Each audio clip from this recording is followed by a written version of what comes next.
So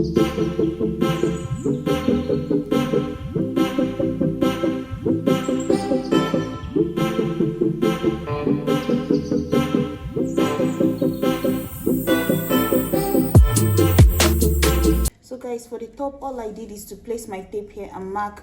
My top is going to start at 6. My armhole divided by 2 is at 10. My nipple line, my shoulder to my nipple is at 12.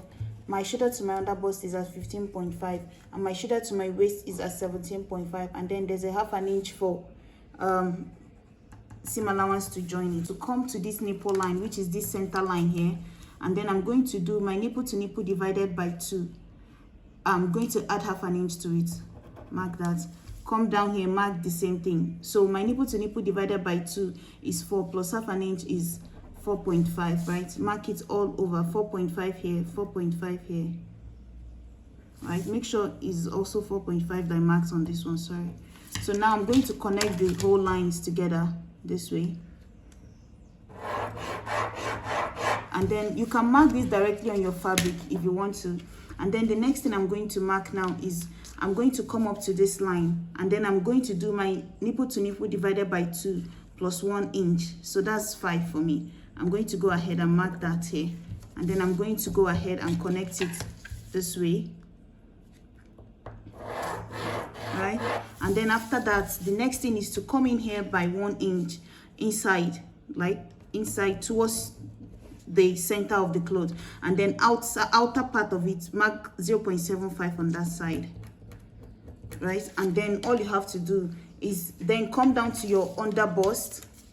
You're going to mark at least 1 inch there, and then 1 inch here, and then also 1 inch, just like that. So I'm going to go ahead and connect this here, because I'm not trying to make it like, I'm not trying to use a lot of bust here underneath here, right? So I'm going to come down here by 1 inch also from the nipple line, just like that. And then I'm going to connect it this way. So I'm going to, but just in form of a bust here, right? So now another thing I'm going to do is come up on this other line. You see, for my nipple line, I came down 1 inch to connect it from here. So now for my nipple line, I'm going to connect from this line. I'm just going to blend it into this line here, all the way to the top. And then blend this one also all the way to the top like this. And then that's basically it. All I have to do now is on this line, on this my armhole line, remember this top has a square neck, right? It doesn't have any curve. It's not a sweetheart neckline. If it was a sweetheart neckline, we could have gone down this way to give it a sweetheart neckline, but it's not a sweetheart neckline. So what I'm going to do is on this chest line now, I'm going to go up here by 2 inches. This would have been where my armhole would be, right? Normally, because my armhole divided by 2 is 10. And remember, like I said, my chest line is at 10 because this is where my armhole would have been. But I'm going to just go up there by 2 inches, right? Or you can do 1.5. It depends on you. But I'm going to do 2 inches because I'm still going to use half an inch to turn it over with lining. So I'm still going to take away that 1 inch still. So what I'm going to do now is to mark, go up by 2 inches, mark it out this way, and then I'm going to come up on that line, and what I'm going to do is to do my bust measurement divided by 4, which is 10.5. Mark that, and then I'm going to connect from that point to this end of this line here, just like that. Guys, this is just so that it's not too tight by my armhole, right? Because you don't want this cloth to be too you don't want to do 6 inches and then maybe your arm is here, then it's just going to be digging under your arm. It's not going to look nice. So at some point you still have to bring it down a little. So now after that, I'm going to leave this part the way it is, right? So I'm going to add about, so after putting my bust measurement divided by 4, I'm going to add whatever I have here, which is about 1.25 here. And then I'm going to add about 1.5 of sewing it. If you want, you can do 2 inches of sewing. The same thing goes for the waist. Waist divided by 4 for me is going to be 8.5. And then I'm going to put back what I have here, which is 1 inch. And then I'm going to go in and add 1.5 of sewing it, or you can do 2 inches. It depends on you. So I'm going to just go ahead and connect it together. So that's basically everything I'm working with here. So I'm going to go ahead now. This is going to go all the way to this point like this. So I'm going to just go ahead now and start to cut it out. This is basically my bodice that I'm working with. So this is our basic bodice. I'm just going to cut from this side, cut straight all the way to the, following the other line here.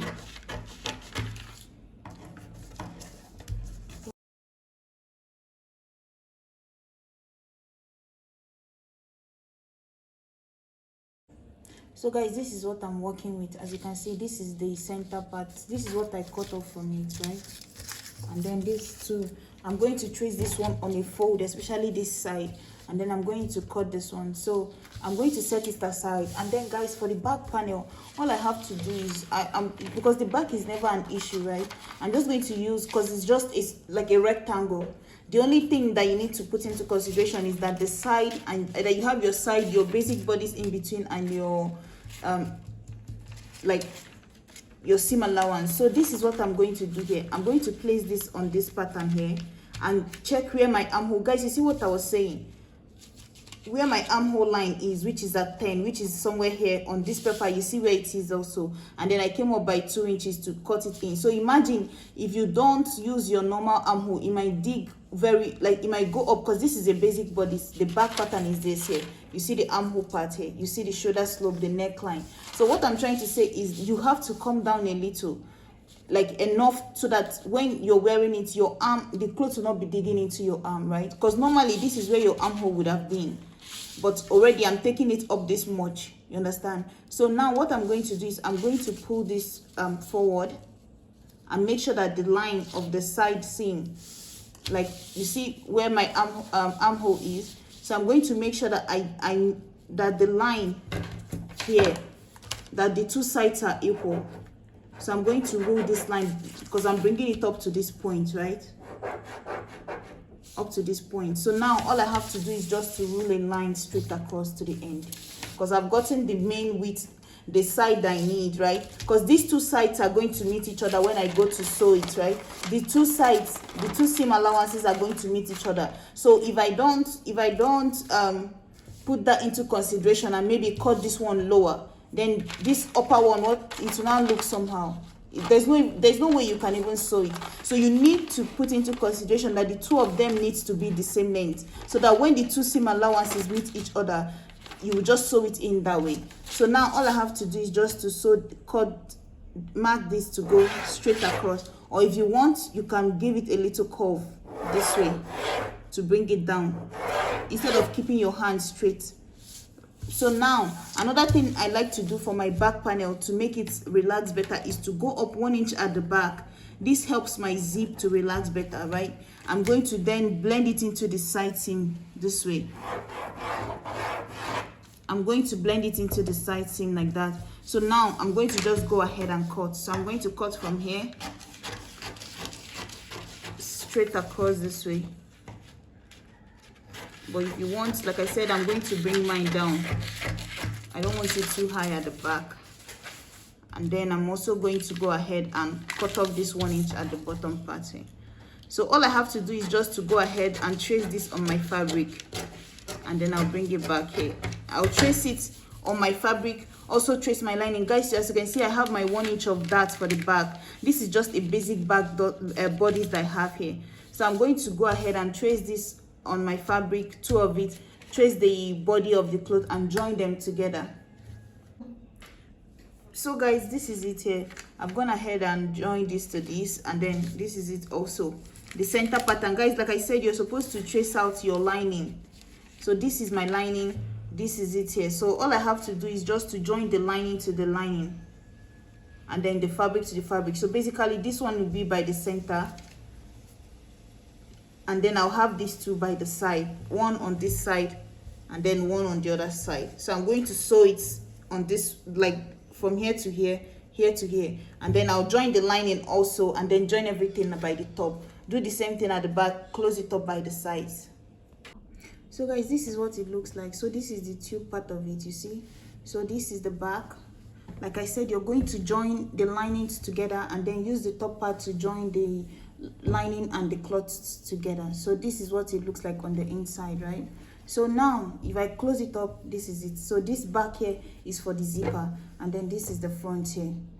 So all I have to do now is to take it now and join the skirt part to it. So you see the skirt part also has the zipper side, so the waist here is going to meet the waist here, and then I'm going to add a zip to it at the back, and then I've joined the top and the bottom. You see what it looks like, guys, like at this point. And then I've also gone ahead and put in my zip at the back.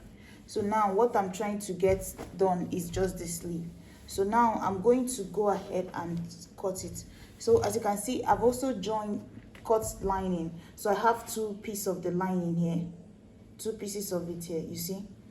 So what I'm going to do now is just to lay this out this way, and so guys, the next thing I'm going to do, so as you can see, this is folded into 2, also my sleeve, and then the length I have here is by 23.5, and then this is 24, but it's actually supposed to be a square. So the length you have here is supposed to be the width you also have. So the next thing I'm going to do is to fold it into 2, and then I'm going to fold it again this way, because I'm cutting the 2 sleeves at the same time, and then I'm going to fold it again this way, right? So now it's folded into 4. The next thing is to come up here by the corner here where you have all the folds, right? You have this fold, you have this fold. So guys, basically, like I said, you're going to place your tape here and measure the length you want all the way around. Like I said, I used 12 inches, so I measured 12 inches all the way to this point. So now the next thing you have to do is just to cut that part off. So guys, the next thing I have to do is I'm going to make an opening here that will fit my armhole. So guys, once you've done that, you're going to go ahead and notch this part, notch the bottom part too, just so you know all the corners that you need to work with, right? And then once you've done that, I'm going to go ahead and open this up, right? So I'm going to draw in my armhole on this lower line. So it depends on you. You can do your armhole divided by 2 and mark that here, right? Your armhole divided by 2, but I don't want to do my armhole divided by 2 because I need some girder to it. And remember, you're going to also give it a curve this way. So it's better to measure using this curve your armhole that you want to work with. And I want it a little bit loose because I want to gather some of it by the shoulder. So that's why I had to open it up this, I had to draw it in this way. My armhole divided by 2 would have been 10. But you see, the line I have here is almost 11 because of this curve here, right? So I'm going to give it some more curve like this, because I want to make some gather from it at the tip of the shoulder here. So all I have to do now is just to go from here now and cut this part open. And this will be the part that is cut out on my sleeve. So once I cut this out now, this is what it looks like. So this is where the opening of my sleeve is going to be. And this one is going to be before with the sleeve. So all you have to do is just to go ahead now. Like I said, what I did is just a way to flip this over is to cut it open here, right? So guys, you see, this is still that circle that we had before, but at the end here, that's the opposite of this top part here. I cut it, and you see I also flip this part here, and then from one end here you're going to turn the whole thing over. You understand? So what you're going to do is first of all sew the edges, and then you're going to sew the center. Cut it from this end here, and then put your hand inside one of the opening and pull it out, right? Once you pull it out, you iron it, and then you make a second stitch. But that second stitch, make sure you leave a room for your elastic that you're going to be working with, which is, for me, this is it here. So you're going to pass it from one opening here, and then it's going to come out to the end. The length of elastic I'm using here is just my armhole divided, my full armhole, which is 20. I subtracted about 2 inches or 3 inches from it because I want it to be fitted, right? So about 3 inches is what I remove from it. So once I pass it here, I'm going to close it, and once I do that, this is what it's going to look like. So guys, you see, and then I closed it up here. So this is it here. I passed the elastic, came out here, closed it. So now what I'm going to do is just the side seam to the side seam at the lower part. That's how I'm going to stitch it down, right? And guys, like I said, if you want more gather on this here, try to increase the opening here. Don't use exactly your armhole divided by 2. So I'm going to do that, and then I'm going to join the 2 sides together. So guys, once you sew it down like this, once you sew it down straight, the next thing is to open it up this way. Go forward by, like, let's say 2.5 inch or if you're smaller, you can do 3 inches, and then go backwards to like maybe do 2 inches at the back, 3 inches in front. You understand? So you're going to sew it underneath the elastic. Make sure you don't tamper with the elastic, because if you sew it down on top of the elastic, you've restricted it. So you're just going to take this, you're sewing it to this cloth, you're going to just pull it straight this way and follow the same line under. Don't sew on the elastic, please, so that you, because if you sew on the elastic, the one that will go on top will now be small. So just so that you can still have free movement all over the elastic, just sew underneath it, trying to attach it to the body of this cloth. So that way it's going to come closer in front this way, and it will now look almost like a square neckline. And then another thing you would want to do, remember also to sew towards the back, like 2 inches at the back, 3 in front. Another thing you would do is that you have to put into consideration that this is going on top of your shoulder. So when you measure the length of your sleeve, try to add, let's say, extra 2 inches or 3 inches to it, right? So that your sleeve can be just as long as the one on the thumbnail. Whatever you decide to use as your sleeve length, you're going to go in and add extra 2 inches. That's the change I'll make for mine, because I didn't put into consideration the fact that it's going to be on my shoulder, right? So now you see, once I placed it on my shoulder, it took away from the length of the sleeve even more. So when you're doing yours, calculate at least 2 inches to go on top of your shoulder, and then add the length of the sleeve and the seam allowance to fold it, like ½ an inch that you're going to need to tuck this into lining and into this. So in total, you might need extra maybe 3 inches or so, you understand, to whatever you decide your sleeve length is going to be. So guys, this is it here. The dress is ready. So this is the body, and this is the sleeve here. So thank you guys so much for watching, and I'll see you in my next video. Guys, please subscribe to the channel, and bye.